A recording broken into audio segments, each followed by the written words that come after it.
alimentos transgénicos para luego el control de la población. El que mejor ha hablado sobre este tema últimamente es David Icke, ¿no? Nos ha dado la voz de alarma. Pero bueno, es todo un tema en sí que puede dar mucho de qué hablar, pero si uno quiere fijarse bien cómo se reconoce un alimento transgénico, ves el mercado, mira una caja de tomates bien puestos, todos tienen la misma forma y el mismo tamaño, como si fueran todos exactamente iguales. En la naturaleza no crecen así. No es así, Pero claro, esto luego afecta a nuestro ADN. Y a eso es lo que vamos. Quien controla la alimentación del mundo, controla el mundo. Ni más ni Ahí menos. vamos. Y aún decías que España era un gran productor de maíz, pero para ganado.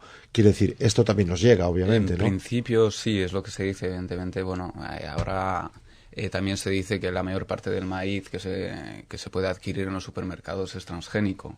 Que si quieres adquirir maíz que no sea transgénico tienes que recurrir a los productos ecológicos o biológicos, ¿no?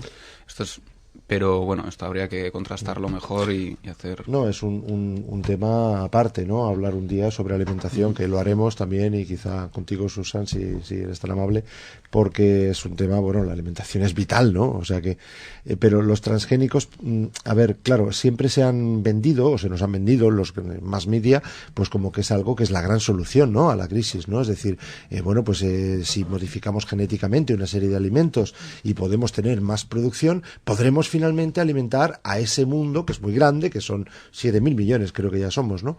Y bueno, pues yo siempre lo había tenido entendido así hasta que, bueno, que empecé a ver cosas en, digamos, lo que podíamos decir, pues como este programa, ¿no? Yo llamaría de contrainformación más que de información, ¿no?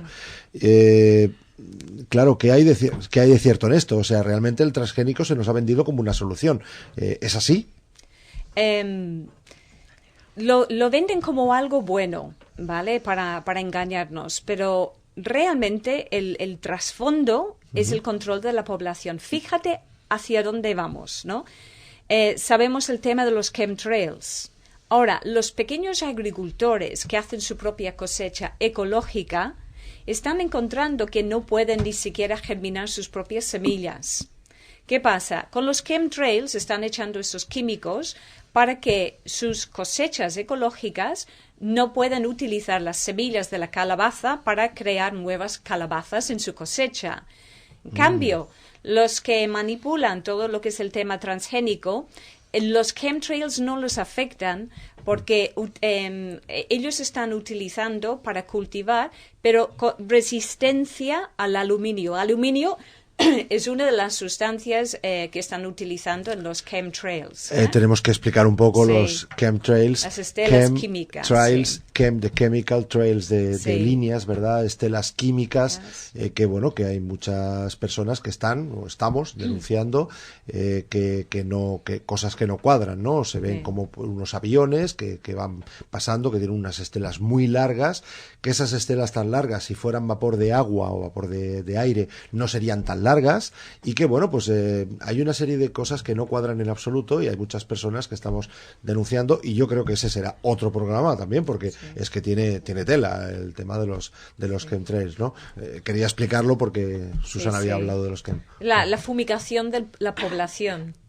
¿Vale? Entonces estos agricultores se verán obligados a comprar las semillas cultivadas por Monsanto, que sí se germinan porque tienen ese punto, ese detalle de que sean resistentes al aluminio. El aluminio no les afecta, porque hay una manipulación ahí. Entonces, ¿quién puede o quién podrá cultivar sus propios alimentos para vender o para su propio consumo? Estamos otra vez en lo mismo. Quien controla la alimentación, controla el mundo. Ni más ni menos. Sí. Wow. Bueno, vamos a otras noticias. Sí. Por ejemplo, estábamos mencionando hace no mucho que la nueva la nueva vacuna de la gripe estacional venía este año mezclada con la gripe aviar. Con respecto a esto, bueno, tenemos otra noticia del 8 de diciembre que dice que la vacuna H1N1 está vinculada al aumento de 700% de abortos involuntarios Datos recientes presentados al Comité Asesor de Vacunas para Niños de los Centros de Control y Prevención de Enfermedades de Estados Unidos, el CDC, revelaron la espeluznante información acerca de los efectos de la vacuna H1N1 y gripe aviar en mujeres embarazadas. Según el informe, la tasa de abortos involuntarios entre las mujeres embarazadas durante la pandemia de la gripe aviar aumentó a más del 700% comparado con años anteriores, apuntando directamente a la vacuna como la culpable. Pero el CDC o el Centro de Control y Prevención de Enfermedades niega la verdad y continúa insistiendo en que nadie ha sido perjudicado. Es decir, esa vacuna de la gripe A que el año pasado los españoles nos tuvimos que enterar por otras fuentes que no las que realmente nos tienen que informar y decidimos mayoritariamente, 90%, no vacunarnos, que después tuvimos que pagar, creo que eran 40 millones de euros por destruir esas vacunas, que yo siempre he dicho que con 40 millones de euros las destruyo yo gratis, ¿no? Pero en fin, y que después resulta que en este año, pues que nos la han incluido en la vacuna estacionar, es decir, la han incluido, no han dicho nada y han dicho, bueno, es que esta sirve también para la vacuna para la gripe A, ¿no? Y bueno, esos efectos que habíamos hablado tantas veces, efectos importantes para nuestra salud, en este que tú me estás diciendo ahora mismo es tremendo. O sea, un aumento de un 700% en los, habías dicho... En las mujeres embarazadas. O sea, sí, que afecta en abortos involuntarios. Es decir, uno de los grupos que decían que se vacunaran antes. Sí, bueno, que no no eran eran embarazadas, quiero recordar, estarás... Que era un grupo de riesgo. Grupo de riesgo, sí. Sí, era... se indicaba en mujeres embarazadas durante el periodo de la gripe A que era una de las indicaciones relevantes para ellas, en este sentido, ¿no? O sea, era una de las... Sí, yo siempre lo había oído, ¿no? De las primeras que tenían que vacunarse, grupo de riesgo. Y entonces, claro, nos planteamos muchas dudas, ¿no? El porqué de estas vacunas, el porqué realmente nos han destruido y se han reciclado, si me permitís la expresión. Sí. ¿Y esto a santo de qué? ¿Por qué? Esta es la incógnita que tenemos nosotros, tanto a nivel de pueblo como a nivel profesional, ¿no? Claro. Porque nosotros también, de alguna forma, nos sentimos engañados en este sentido, ¿no? Y hay un dato para mí fundamental, José Ignacio, tengo que decir que José Ignacio es médico, ya lo hemos comentado antes, que es extraño. Es decir, tenemos una cantidad de gente muriendo por enfermedades en África, muchísima gente, a la que no hay dinero suficiente ni para mandarle, pues yo no sé, una aspirina, una tirita, ¿no? ¿Cómo es posible que fabricaran 7.000 millones de vacunas? Es decir, una vacuna de la gripe A para cada uno de los habitantes del mundo, incluidos esos negritos del África que no hay ni para mandarles para un esparadrapo. O sea, la intención era vacunar absolutamente a toda la humanidad. Yo es una respuesta que no tengo respuesta a esa pregunta. Probablemente se tendría que hablar con los responsables de la farmaindustria, ¿no? A nivel internacional. Y sin duda. Y en esto pues entran también los políticos y demás personajes. Exacto. Está todo. Y poderes.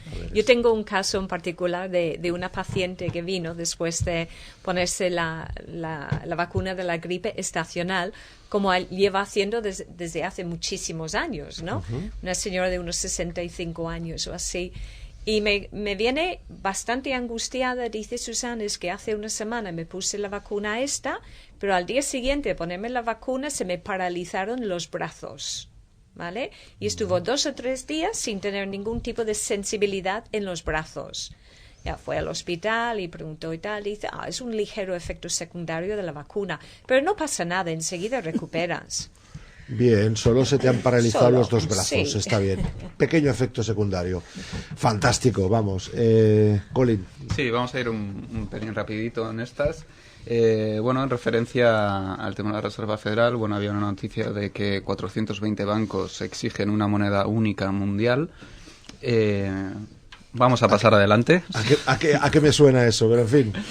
En relación a todos los escáneres corporales que ahora se plantean poner en los aeropuertos, ha surgido un comando antiescáneres corporales y, bueno, ya ha hecho su primer asalto en el aeropuerto de Barajas, de Madrid, el pasado 15 de diciembre.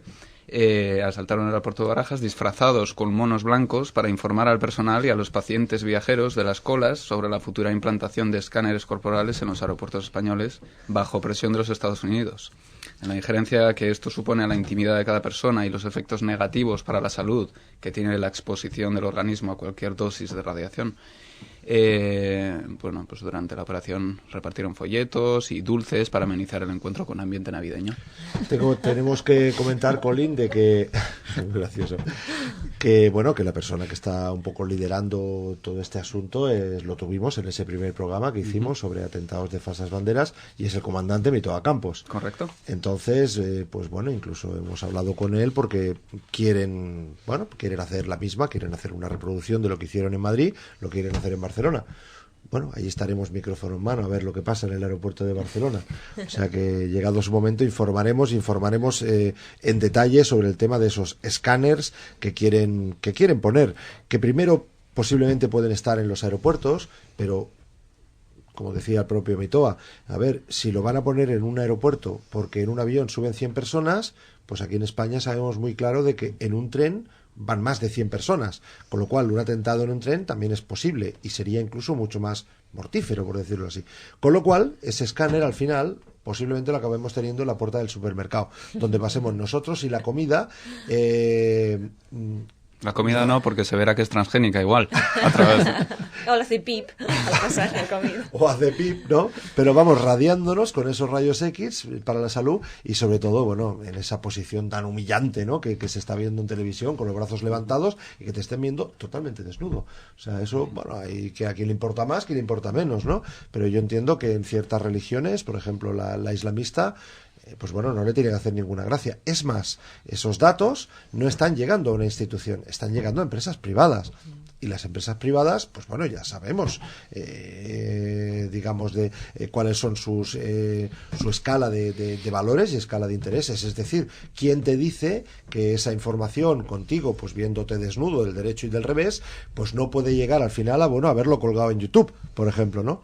Con lo cual es intimidad, es salud y es, yo creo que incluso un grado de sumisión tan grande que ya ha habido muchas protestas en Estados Unidos y bueno, pues yo diría, ahora es el momento de decirlo antes de que empiecen a comprar estos aparatitos que encima valen 200.000 euros cada uno y que poco mucho los tenemos que pagar nosotros, directa o indirectamente. Uh-huh.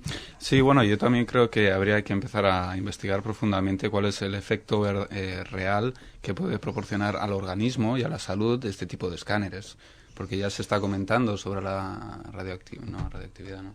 Sobre el tema de los rayos X, ¿no? Los rayos X, sobre el TAC, ¿no? Que debe ser bastante potente para, bueno, no solo para el cuerpo, sino evidentemente para esas energías sutiles de las que nadie habla, ¿no? Y habría que estudiar bien un poco, pues qué efectos realmente hacen la salud, ¿no? Este tipo de escáneres. Quizás. Pero bueno, ya se podrá mirar. Bueno, en relación a...